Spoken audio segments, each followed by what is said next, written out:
Good evening, everybody. Really excited to be here tonight. Joined here with Dr. Gabe from Neural Wellness and Alexis Gerald. We're um, we're gonna dive into it. I'd love to start maybe with some quick introductions, and then after that, I'll give a little bit of a layout of kind of how we'll structure this time together. Maybe Alexis, would you like care to kick us off? Sure. Hi, everybody. I'm Alexis, and as Tim said, I work at Clear. I'm a licensed marriage and family therapist. I own my own group practice, but I work at a couple different Clear locations doing multifamily group and parent group. And really, my love for working with teens and families started when I started my journey in working residential right after grad school. So I've worked at all levels of care, and I absolutely love working within the treatment space. And I'm very excited to support you guys in this conversation tonight and hopefully be able to connect with the other parents here if I don't know you already. And yeah, I'm excited to get started. Thank you so much.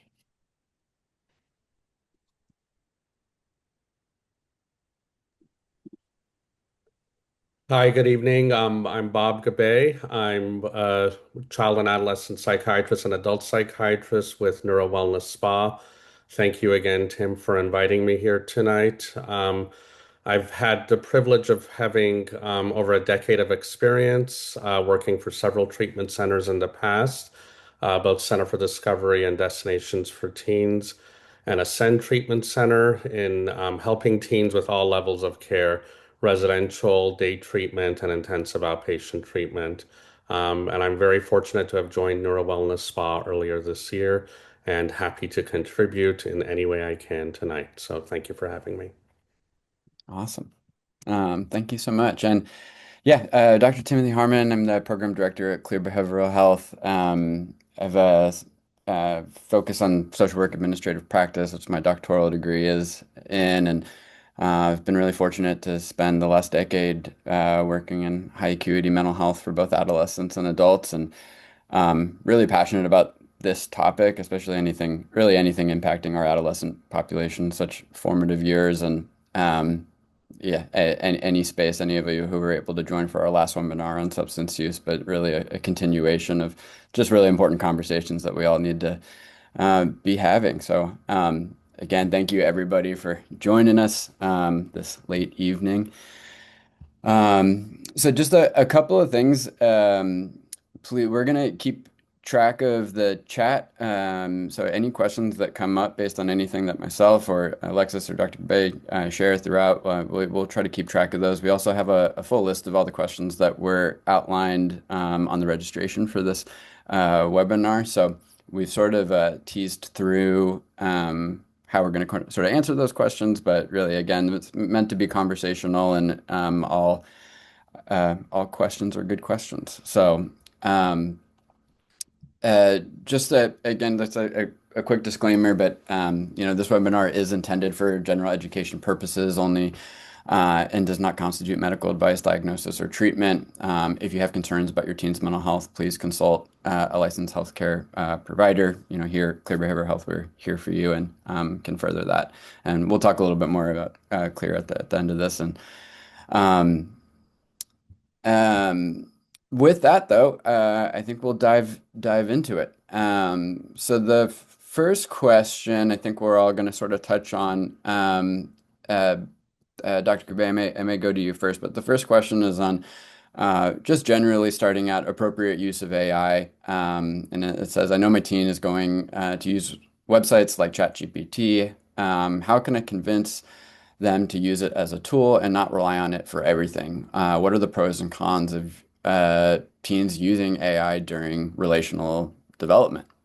Okay, so that's a very broad question. So I think first off, AI, ChatGPT, it's all here to stay. So I would say first, if you haven't familiarized yourself with it, familiarize yourself and first check to see at a baseline how often your teen is even using it.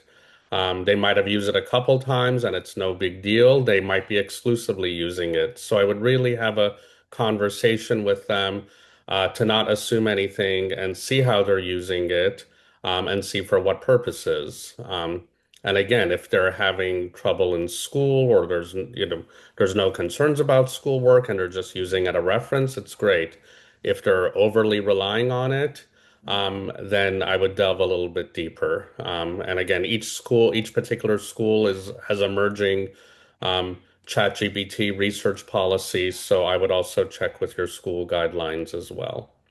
Um, and then regarding relational difficulties, I would sort of, focus on what sort of concerns they have underlying their relations with others. Yeah, really well said. Alexis, anything to add? Yeah, I think it's important anytime we're bringing up a topic that is going to get emotions high or, a lot of all or nothing type thinking, like AI is great or AI is all bad. And I always say in my parent groups, like we need to stay away from like the news headline type of dialogue with teens, right? So if we come in hot saying, oh, AI is bad, don't ever use ChatGPT, we all know that teens are going to go the opposite end of the spectrum then and say, I'm going to use it for everything. And so it's really important to open up the conversation in a curious way and not accusatory, and also a personal way, right? And not kind of quoting headlines, right, that we see, but really understanding what your kiddo is using it for and why they like it, if they like it, because that gives us information to explore more. I just realized my background is flipped. I I don't know what happened. You guys get the point. It says clear, but I don't know. Oh, it's not flipped to anyone We can else. see it right side up, so you're Yep. good. Oh, okay, never mind. Um, yeah, I think well said. I'd echo really everything that you all just shared. I like Dr. Gabay, what you were sharing as far as it's here to stay, right? So what does the adapting and or using it as a tool and understanding what the pros and cons are. I think that was sort of talked about, right? Um, it can there's a function of like working smarter, not harder, and using it as a way to be effective and a way to research and a way to conceptualize thoughts and a way that can be really helpful, but also with adolescence, we're talking about this really critical developmental lifespan where there is, yeah, a period of like rapid social development that's going on, right? And the influence of like confirmation bias, the echo chamber that can happen with AI and social media. And again, we'll dive into a lot more of this as things go, but the appropriate use, I think, is follows balance and follows conversation, really.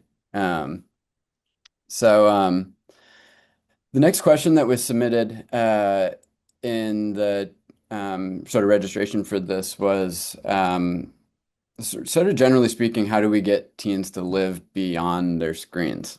Um, yeah, so open it up either Alexis or Dr. Gabay. Um, what I always say in groups is we need to actually give suggestions to teens and help them come up with other ideas, because I know I'm guilty of it as an adult as well. Phones are easy, technology is easy.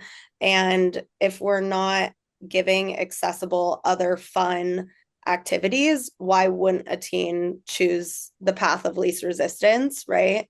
And be on their screen. And so one is we have to kind of model it, right? So if we're saying get off your phone, but then we're on our phones on at the dinner table answering emails, that's not really helpful. But also I find that a lot of teens do want to do other things than be in their room on their screens, but they have no concept of like one, what would even be like quote unquote allowed by parents, right? So what activities could I suggest that parents would be like, yeah, that sounds fun, you can do that, versus shutting it down. And then two, being able to understand what the function is with the screens, right? Because a lot of times friendships are online for a lot of the teens.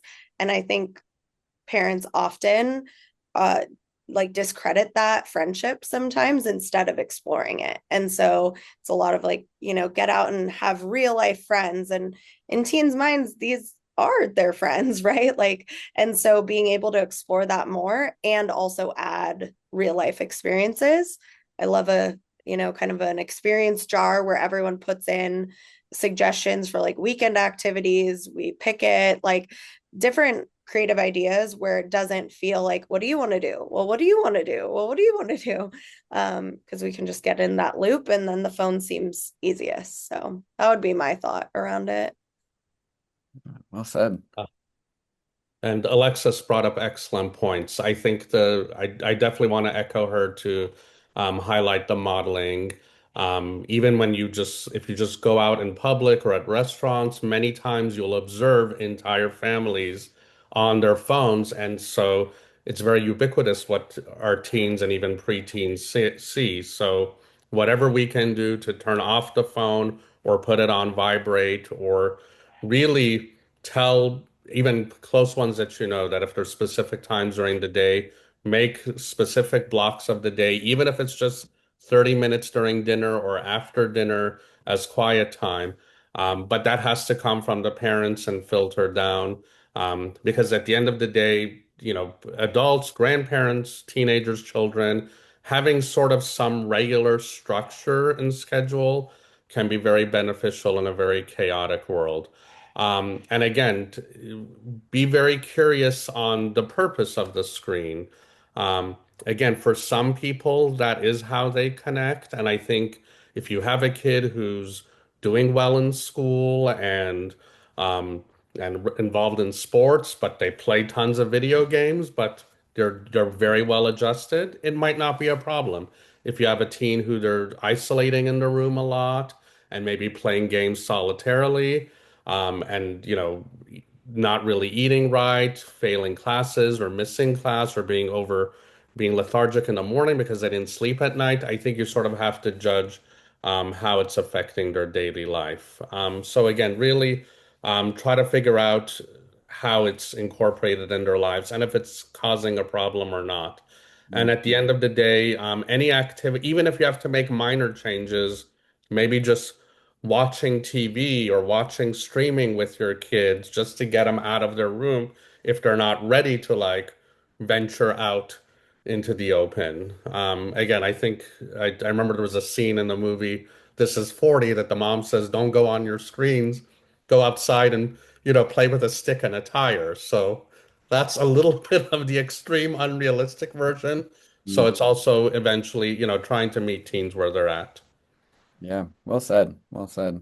Um, I'm gonna keep rolling. I feel like there's so much good say that we could say just about that one. Um, could do a whole nother webinar on just that. But also in the chat, just we added a couple just like kind of more very definitive strategies. Turning phone settings on grayscale, placing phones in boxes during dinner or quality time. No phones in the bedroom. Sort of this idea of like what is the boundary, and then um, to Alexis's point, right? Like how do we set the boundary, which is sometimes um, two different things. But um, yeah. So the next question, Dr. Gabe, I'll pass over to you. But the question is generally, when is tech like for good? So tech, AI, social media, and not evil. So sort of like, um, what does it mean to manage it responsibly? Okay, so again, many types of technology can have harm or ill or can have a very positive benefit. I think during the pandemic, the technology of ability to access mental health therapy has helped a lot of teens who may not have access to a therapist or a psychiatrist. And if that's the way you can get them into treatment, or get the treatment they need for real underlying mental health issues, that's very positive. I think for many teens, the ability to have interactive video games, that they have a headset, they might be doing group play together, but if they're But if they're talking and communicating, they're also forming friendships and talking about other things other than solely the game. And again, this can be very beneficial for kids who might be ostracized or might be bullied at school. So it can have that positive benefit. And even now, post-pandemic, we have a lot of kids with mental health struggles, teenagers and adults, and being able to offer even intensive therapy, just because of advances with technology and Zoom, it's really allowed a lot of individuals to balance mental health treatment with work or school and at different times of the day. So I think these are all resources that are dynamic, that are interactive. So I think that's something to play upon. There are concerns that there are times that technology can have inadvertent effects. A lot of technology, especially the Facebook, the Instagram, the TikTok, they have certain algorithms to sort of keep you online longest. They really play on your self-esteem. They really play on likes, or scrolling or refreshing. And so there's a part of us that we all, or many of us, go online to sort of maybe get validation, get maybe something that we want for people to like us or appreciate us. And that can consume excessive amount of time that can affect sleep. It can affect your homework, your being late for appointments. So I think, there's room for positive and negative monitoring. Yeah, really well said. Um, Alexis, this next one's for you. So cyberbullying, sort of how do parents deal with AI generated images and cyberbullying? So, yeah, issues of like gaslighting, ways that this can show up in school, and sort of how do parents collectively um, sort of intervene on this? Any thoughts? Yeah, I think, bullying has for a long time moved to online forums as well. And now there's more of it, right? And, AI generated images is a whole other can of worms that is pretty wild to me. Um, but anything is possible, right? If, my mom sends me videos and she's like, look, this person is raising a tiger. And I'm like, that's an AI video, but some are obvious, but some are really not. And so I think it is a scary time for that. I think with cyberbullying in general, and even just kind of clickiness that happens and comparisons and negative conversations happening online, we really have to start with open dialogue and curiosity. And I know I'm probably going to hammer this point home, but it has to shift based on the topic, right? Because I think a lot of the times we have to understand what are teens' fears with talking about this stuff. Often in my work, teens are worried parents are going to like jump the gun, like run to school, talk to other parents, right? Show up at the other kid's parents' home and try to basically solve the problem for the kid. And if we put ourselves in teenagers' shoes, we would all cringe at that thought, right? Of, if someone is bullying us, that our parent would confront them for us at a middle school yard. Like that does not feel good. And I know it's out of protection, and I think kids know that too, but I think it's a big barrier to get actual information from the teens when that's their assumption. And so if we can really start that conversation before it even happens, and I think I'm a big proponent of that with almost any topic, but it's like, how do we just bring that up? Like, hey, um, and I always try to make jokes around it, like, hey, I know I sound old when I say this, but like, is anything going on online? Like you can kind of like joke with it a little bit, like I don't know what goes on in those, Snapchat chats, but like being able to say like, I am here for you. I'm not going to go run and tell parents or snitch on this other person if someone's being mean to you. I want to support you. And we're going to talk about it before I like run and find a solution. So I think that's just in general. And, I think schools are doing the most that they possibly can. I think a lot of schools are trying to take phones and do all the things, but there's only so much they can do. And I think it's really getting to know your kids' friends, being curious about it, not using all or nothing language around that friend's bad news, or like opening it up so that kids feel safe to talk about it. Yeah, Um, absolutely. oh, I saw a chat question. Yeah, should schools do to reduce that? I mean, I think honestly, being able to have like boots on the ground almost of seeing dynamics at schools, right? And I know it's harder in bigger school systems, but in classrooms, you can kind of tell the vibe of the room. You can also see if a kid is shut down at certain times.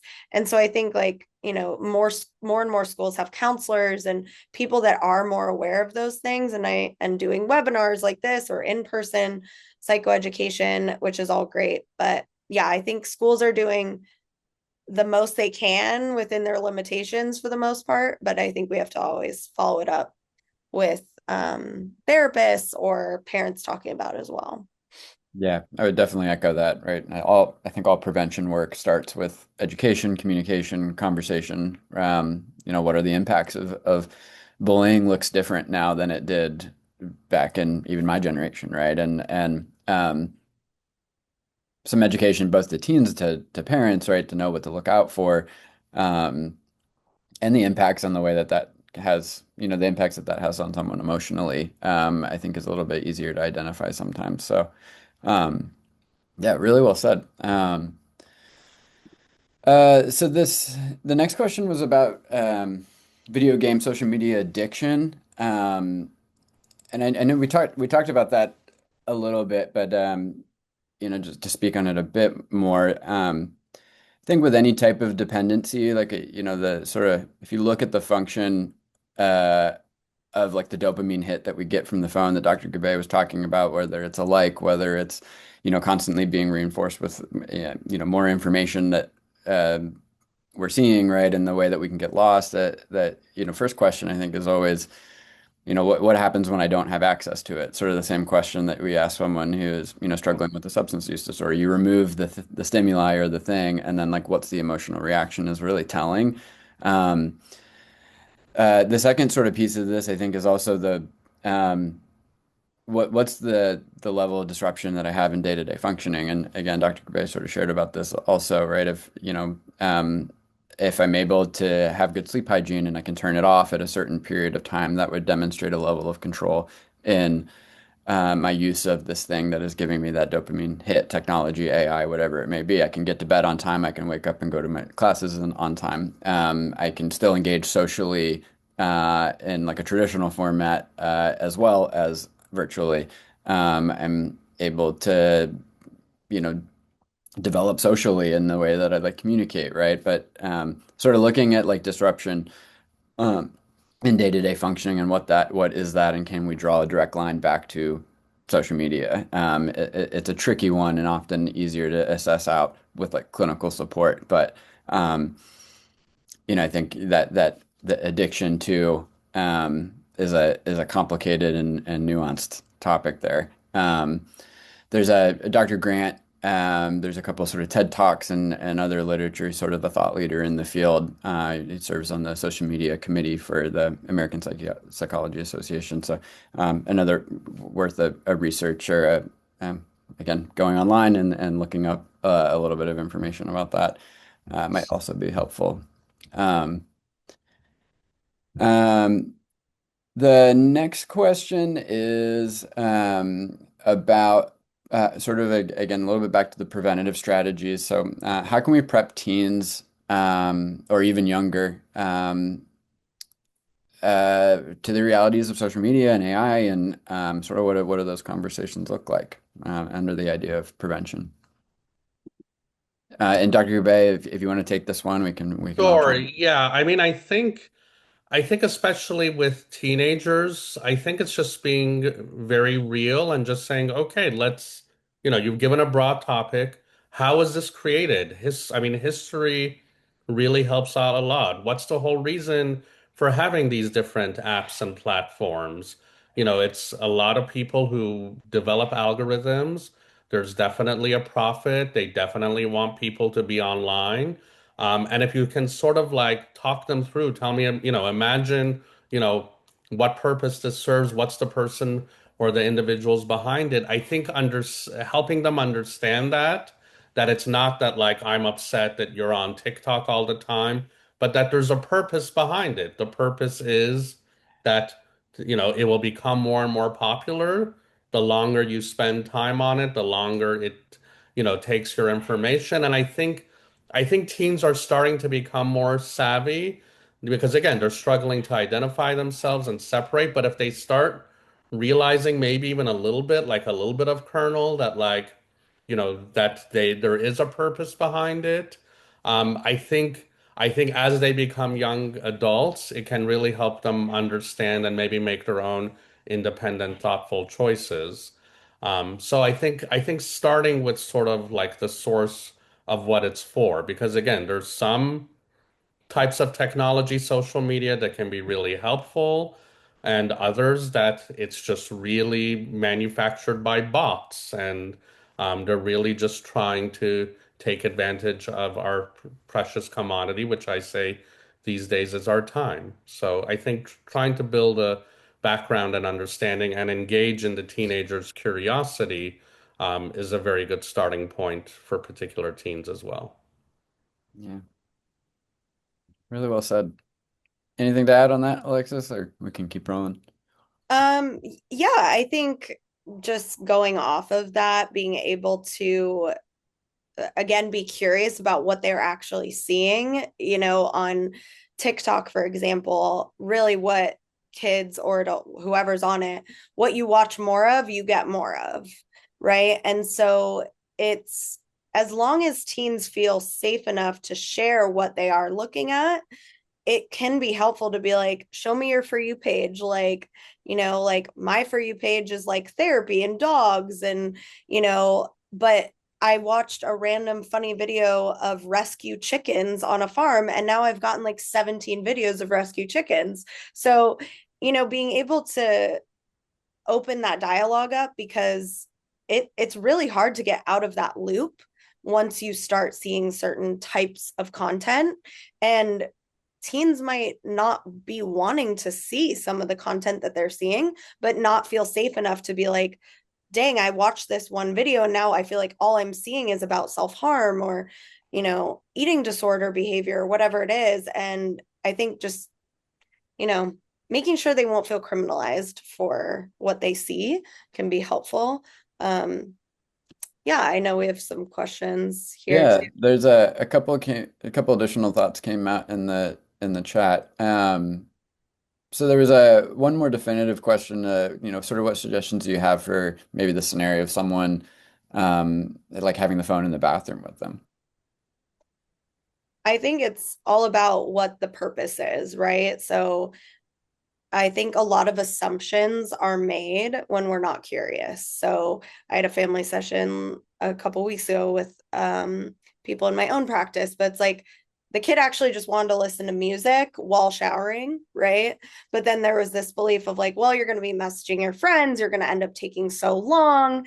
And so it was like, okay, well, how do we get like just a speaker in there? Right. And leave the phone outside of the room and put on a playlist. Like, but if we're assuming something, then we're not getting to the potentially like real reason someone wants the phone in there. And then also obviously if it's impacting like time management or things like that, that's, being able to have that conversation of what the teens plan for that is. I always say like, even if you're 100% sure that the teens don't have a plan to reduce their screen time in the morning in the bathroom, ask them what their plan is so that they can get out the door on time and there doesn't have to be conflict.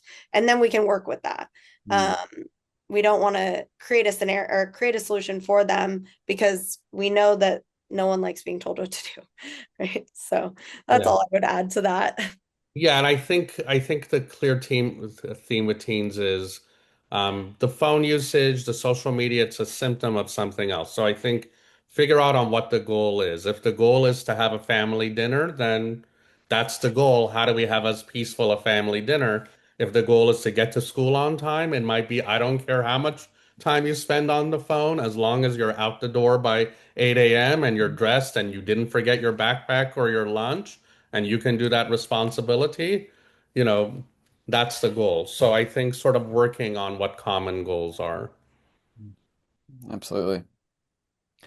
Um, so another question, and we've talked about this a little bit, but maybe we'll go a little bit more in depth. But Alexis, so there's this question of kind of when is it serious? So like attention seeking versus copycat, or like what classifies as like a syndrome versus a disorder, or really can screens cause or worsen mental health symptoms?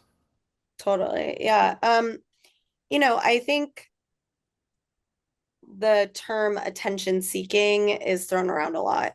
And I think I always try to get it to a space of not having a negative connotation, because often we look at a behavior and we go, oh, they're just attention seeking. Okay, they're seeking something. And it's important to look at that, right? Regardless of how it shows up, it's communicating something. I've never met a teen or an adult that does something without a thought behind it, right? So every behavior has a thought behind it or a purpose behind it. It might not seem like it in the moment, but there is. And so I think being able, instead of jumping to a conclusion of, oh, you're just trying to get attention by doing this, or, oh, your friend was in treatment for depression, now you're saying you're depressed. I always slow families down, because one, that's coming from a place 99% of the time from fear from the parents. Obviously, as parents, you don't want your child to be navigating any struggles, right? And so I think often parents' fears around, oh my gosh, is my kid going through something, feels really hard to discuss. So it's like, oh, it must be because so and so was going through it too, and they're just kind of trying to fit in or whatever it is. And I think we end up creating a scenario where the teen then will not share anymore about that. Or what I see even more often is like double down then on some of those symptoms or behaviors to kind of like shake you and prove, quote unquote, I'm not a copycat. Hmm. Like no teen kid wants to be called that. It's not a fun thing to be called. Same with attention seeking. That doesn't feel good, right? And so I think being able to not necessarily write that off and really explore it. And then also, syndrome versus disorder. I think labels in general, right? Like I think the pandemic and the rise of, thank goodness, the destigmatization of therapy and mental health has led to a ton more conversations around it. So teens now know way more about different diagnoses and symptoms than I did or generations prior. Like, they can recite so much. And I think that also feels scary for parents sometimes, of like, oh, are you just trying to fit into a diagnosis? And so I really try to back it up and say, in general, like, it is very normative for teens to try on hats throughout the teenhood time. That's how teens figure out who they are, what they like, what they don't. And so being able to look at what behaviors are coming up and be curious about it is so important. I always use an example of like, if a kid's coming downstairs with a different color hair every week, and we go, stop doing that, don't do that. And we never ask, why are you dyeing your hair every week? Why are you smoking weed? What benefits are you getting from self-harm in your mind, right? If we don't open up that conversation, we we don't get any info, right? So we have to get away from just a diagnosis and move to how do we actually explore it. And I think knowing, that they do have a lot more knowledge, and that's amazing. That's beautiful, actually. And let them tell you about it. Like, just like any teen is obsessed with a certain video game or whatever, let them share with you the information that they know. Um, yeah. And I saw a character AI. Do we want to touch on the character AI question? I don't know. Yeah, I can. I think Okay. let's transition to that one Yeah. after this. Dr. Yeah. Gabe, I'm curious if you have anything else to add to that, because I know it's like when we're looking at when is it serious and or like Yeah. risk level, especially Yeah, kind I of in this mean, context. I think we can answer it very simply. When is it serious? When the parent or the teacher thinks it's serious, but maybe the teen doesn't agree. But I think if we're going to talk about teens, if it's majorly impacting either their socialization, their sleep, their, hygiene habits, if there's a market change in their ability to function, and that there's a clear change and it's not like a couple days or not even a week. I think that's when it becomes serious. And again, and sometimes a teen might, backtrack. And I would say that's where I really like to use the example that we're all a community together. And that might be the time that you sort of ask other people close to the teen, have you noticed anything off? Maybe, maybe they're closer to their grandparents or their uncle. And they might say like, no, they're totally fine with me. But or they might say, you know what, I've noticed that they're like, maybe their facial expressions are less, or they seem more droopy or sad. And it's very difficult. So, I mean, I think many times we also welcome as mental health professionals parents seeking out a consultation and saying, this is, what I see, and getting the teen maybe into just an initial consultation, just someone different than their parents sometimes to talk to if the parent's very concerned about, or the school's very concerned about a specific behavior. And again, it could be spending excess amount of monies. It could be stealing. It could, again, or a significant drop Yeah. of grades. Something that's just out of character. And, most parents can tell if something's really off as opposed to like it's just a bad week. So I think it's important to trust the parents, but also let them be able to reach out to any one of us for assistance. And that's what we're here for. And that's what we're trained to help as well.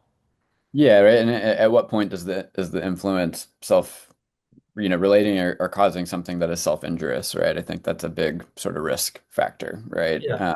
It's normal for teens to, as they develop, they're trying to find what is authentic to them, and they change and they adapt and they adjust. But then some of the more internalized distress as it shows up in depression and like loss of pleasure activities, like those, sort of that, major disruption to functioning in that way is um, important to seek additional help. Absolutely. There, the other question was so like a character AI talkie, so like finding an AI girlfriend. There's a question just like if we have any thoughts about like how we might respond to that. I I think one, when I read that, it's like immediately a kid is going to feel shame around that because there's often a judgment, right? Of like, oh, you're talking to this AI thing, right? And again, it comes from like love and care of like, no, I want you to be interacting with others. But I think, again, like being able to be curious about like what that platform, that character AI, there's so many different sites like that. What is that doing for your kid, right? Are they going to that site or that character if they're emotionally distressed, right? Okay, that's something to discuss. If they're bored, right? Like there's a lot of like kind of storyboard creation type of sites that can definitely vary in intensity and appropriateness, but like I think really understanding like what it is and opening that conversation again like before it even happens, like hey, like I've been seeing like that people have AI friends and girlfriends and boyfriends, like how do you feel about that, right? Like what are your thoughts on it, and get a sense from them where they're at first and then be able to talk about it, because you know dating is stressful and like kids are naturally trying to figure out like how do I talk to people that I like or whatever it is. And so I think helping normalize that it can feel nerve-wracking, and it's a way less stressful environment to talk to an AI, right? That is constantly positively responding.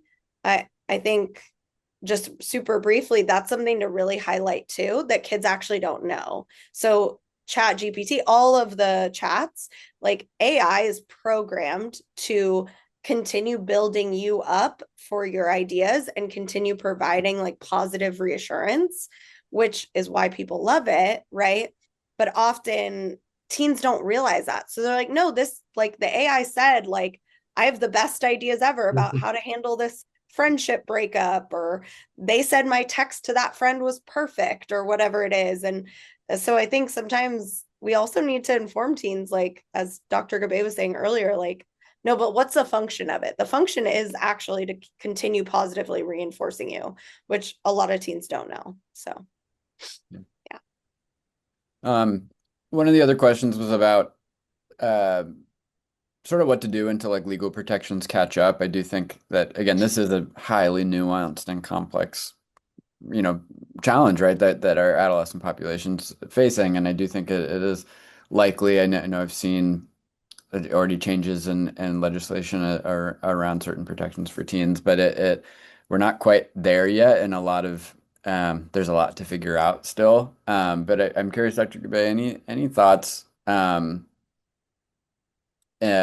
addition to sort of what we've already talked about, as sort of as clinicians, how using technology is like serving them and what we can do. Yeah, I mean, I think we've found that over the past several decades, again, these AI technology, it's always adapting, legal protections fall behind, and it's a cumbersome process. So I really think that what we're doing here today, talking about it, destigmatizing it, um, there's going to be more questions. Hopefully, we'll do a part two. And also just engaging with particular schools. I mean, I think because that's where teens spend a big chunk of the time with at school. So if there is school technology policies, great. If they have parent information meetings, wonderful. And I think having this forum that you can discuss and swap stories, or maybe even have individuals from law enforcement come and sort of discuss different angles, because again, this is with technology, there's always going to be rapid advancement. But again, like Alexis said, keep a clear and open communication with your teen, and if not you, with someone that they're close with. Someone, I mean, if it's one thing about teens, if they have at least one or two people in their lives that adults that they really, really trust, that can go a long way to provide sort of some protection from all the negativity, or the horror stories you might hear in the media. So I think really having a firm policy, a firm understanding in your own family, and talk about it and model accordingly. Yeah, well said. Um, I'd love to take an opportunity to just to open it up. We're rounding out on time, but if anyone wants to unmute or ask any other types of questions, I'd be happy to do so. We have a small enough group where we could probably do that.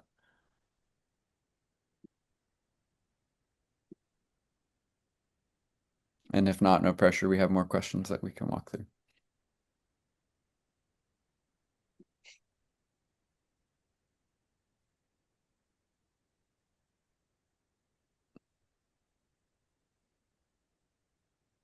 No, there's one. Yeah, that's one question. Yeah. So what is your advice for a young teen who wants to start exploring social media? Um, I think modeling healthy tech boundaries would be my first sort of thought. What does balance look like, right? So, if what's the makeup of that teen's day, their school, their extracurriculars, their sports, right, their chores and things that they have to do in home, right? And how do we set maybe the stage of sort of a boundaried conversation before to like inch into it potentially. I also think that parents absolutely have the right to review content and have an idea of like what is being consumed within um, setting that boundary up front of like, that you have access to their phones, and sort of what's being consumed. And I think, yeah, having that boundary up front can be really important. Anyone anything else to add to that? I mean, I would say kudos to the teen in the first place for bringing this up to the parents as opposed to like demanding or saying I need a phone. So say I'm very proud of you. That's, really praised. I think also praising the teens for having appropriate questions that will, so you'll say, like you said, why don't we start out with X number of minutes? Why don't we go pick out the phone together? Um, you know, are your friends on? I mean, you have many parents who have disagreements on when kids can be on phones because maybe once you hit a critical mass of enough kids in a particular class having a phone, then some kids can be left out, and that can be very challenging if parents might have some difference of opinion. So I think just really figuring out the purpose, and if you could from an early age start on a graded approach, or maybe they can even earn additional screen time based on grades or physical activity. I think that's a very good preventive measure, but you're allowing the teenager or the preteen to sort of plan with you as opposed to this is the rule, take it or leave it. Well said. I was gonna say too, it also helps when kids are younger to just have technology out in the open. So a lot of families like saying like, yeah, of course you can go on Instagram or YouTube, but it's in the living room. There's something very different, right, than being alone in your room where you feel like no one can see, versus out in the open in like a family space. So yeah, and parental controls are good. And I think a lot of the times setting that up from the get-go helps. Blocking certain sites, things like that. All right, got some more from the chat. Seeing, what have you found that preteens are actually willing to replace screen time with? Drawing, crafts, reading, time with family, all of those. I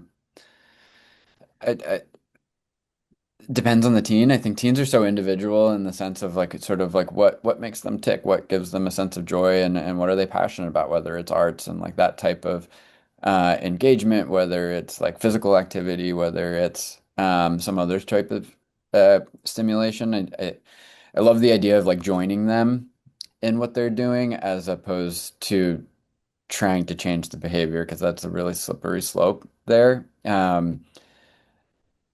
Just yeah, that emotional expression list looks so much different for them and how they connect in that way. So I think offering choices as well of here are ideas that I think that could be cool, and would be interesting to try, as opposed to you have to do this. Um, um, yeah, again, more about like how I deliver the options as opposed to like whether they take each one or not. Yeah, Um, definitely. I was gonna say too, like with being open to replacement activities, I think knowing that we're not going to get a, oh my God, wow, drawing sounds amazing instead of being on my phone. We're gonna probably get an eye roll and like, that sounds boring, that's stupid. And really what I always say to clients is like, let's just try, let's experiment. Let's experiment. We literally can do it for 15 minutes. If you absolutely despise it at minute 15, we can pick something else. Because most of the time it's just the like getting started with something, even as adults, right? Like, once you're into a book, you love reading, but the thought of, oh, I have to get away from work and start that, it's tough. So I think like being able to, yeah, like Tim said, like find what they're into. Like, I know it sounds silly, but like, even connected to that question about like, oh, my son loves watching YouTube and wants to do his own YouTube channel. Amazing. Like, what does he That want to do his YouTube channel about? Like, explore it. Like, don't dismiss it. Right? I have so many like young teens that are like, oh, I want to like create a like multi-million dollar sneaker business, like whatever. And it doesn't matter if they're not going to get to a multi-million dollar business. Like that's amazing, like life skills that they're trying to express. Like, I'm interested in something. So build that up, like, and be able And there to, was a question about that too, in the sort of like a YouTube channel, and like, do we want to do that? yeah, Yeah. because kids are seeing like influencers look like they're making millions of dollars like that, right? And so I think a lot of teens parents get super scared of like, oh man, they're gonna like want to do that instead of going to college or whatever it is. And I think like really instead of being fearful, like joining, as Tim said, like tell me about your hobby. Like teens love to talk about stuff they're into if they Yeah, feel I mean, like there isn't judgment. Yeah. yeah, as long as it's safe and they're not Yeah. harming anyone, let them. This might be the way they Hmm. get out of their shell. They're less isolated. They use their creative influences, and if they create a YouTube channel, they might then try out for the school play or musical that they've been reluctant to, or they can get other teens together. You're gonna make a sneaker ad. Okay, who's gonna design the sneaker? You're gonna need someone to film, someone to explain it. So already you're encouraging them that they have to learn to collaborate with two or three or four or five other people. And again, it allows them to at least use technology to use their mind in different capacities. And even if it's something simple as watching the same TV, binging on the same TV show, I agree with Alexis. If your child is up in their room streaming Stranger Things on Netflix, hey, make it an event. Get Hmm. Stranger Things decorate. I mean, it's again, it's Yeah. there's a I think there is something to be said that we don't sort of celebrate things as much as we used to, and Mm. maybe try to bring that out again. And even again, you can get a Stranger Things comic book or things related to the topic that's maybe in the parents' head a little bit more academic or a little bit non-screeny, but it's still related to what the teen is interested in. So you sort of need a hook with them somehow, as opposed to a tire and a stick that you just roll down the street. Yeah.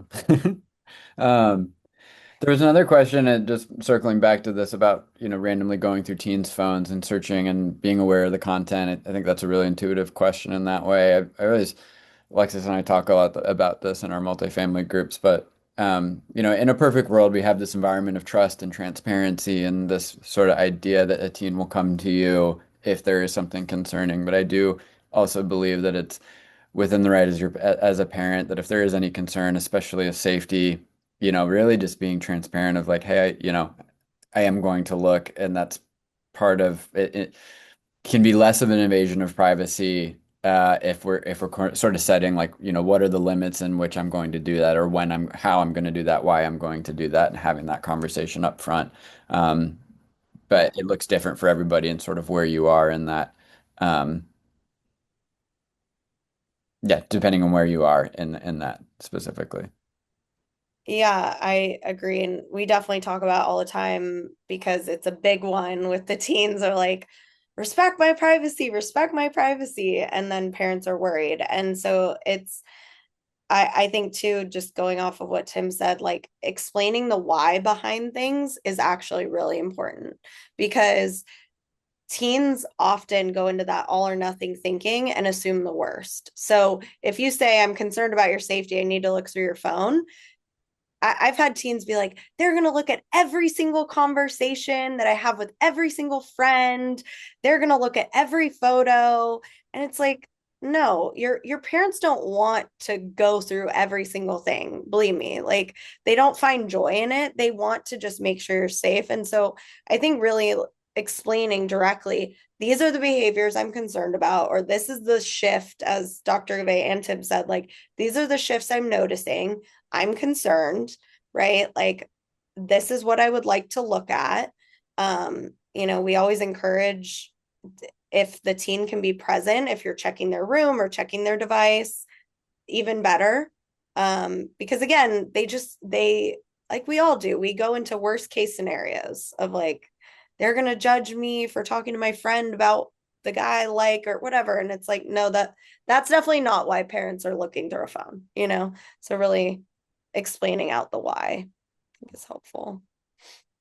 We have like a quick 1 minute question if we can, but there's a question in the chat. Our child is homeschooled due to past bullying, so he spends a lot of time on her devices during school day. Basically a question about like, is there enough socialization? Um, having a difficult time limiting screen time and thinking about socialization. Do we have any quick thoughts on that closing out? I think exploring who the friends are so that you can also try to create in-person opportunities with those friends, um, and being able to understand what she's doing on, or yeah, she's doing online with those friends after school. Like, is it, basically her social time if all day she's just kind of doing independent work? I mean, it's unfortunate, right? If, okay, then all day is on a screen, but at the end of the day, we're kind of all on screens like for work almost all day too, right? So as long as I think she's getting healthy socialization in that way, and then hopefully getting outside, walking the dog, chatting with parents at dinner, whatever it is, like, not to be too harsh on yourselves that, a kid might be on a screen the majority of the day. Well Yeah, said. and I think building upon that, I think pets are a very big, anything that shows kids and teens that there's other ways to have affection, physical touch, even if the teenager doesn't want to hug their parent, at least walking the dog or caring for a dog or cat or bunny or, again, it provides different life skills that you can't just get from a screen. So, Very true. Very true. Yeah. Um, Well, I want to thank everybody so much for being here this late Tuesday evening, and Alexis and Dr. Gabay, thank you so much for joining. And just a couple of quick little things. I want to thank our supporters, All Cove Beach Cities Health Districts, Redondo Union Wellness Center, and drug-free communities. Having these conversations is so important. Just to recap, we've talked a lot about modeling healthy tech boundaries, reviewing content, normalizing conversations around AI and algorithms, staying informed about the literature and what's out there and the changes that are emerging constantly. Um, and really, I guess it is important. We just put this in the chat, but if you need additional support, like a lot of these questions of risk and acuity and how concerned should I be is a lot of the times that's why a professional community is around. And here at Clear Behavioral Health, we're happy to help support and like sort of triaging what that looks like. And neuro wellness as well. We all work very collaboratively to try to give resources and help point in the right direction, whether that's with us or somewhere else. So our admissions number 877-799-1985. It's in the chat, and happy to talk more. Um, cool. And thank you all. Please Great. have a good night. thank you. Thank you for having me. Thank you guys.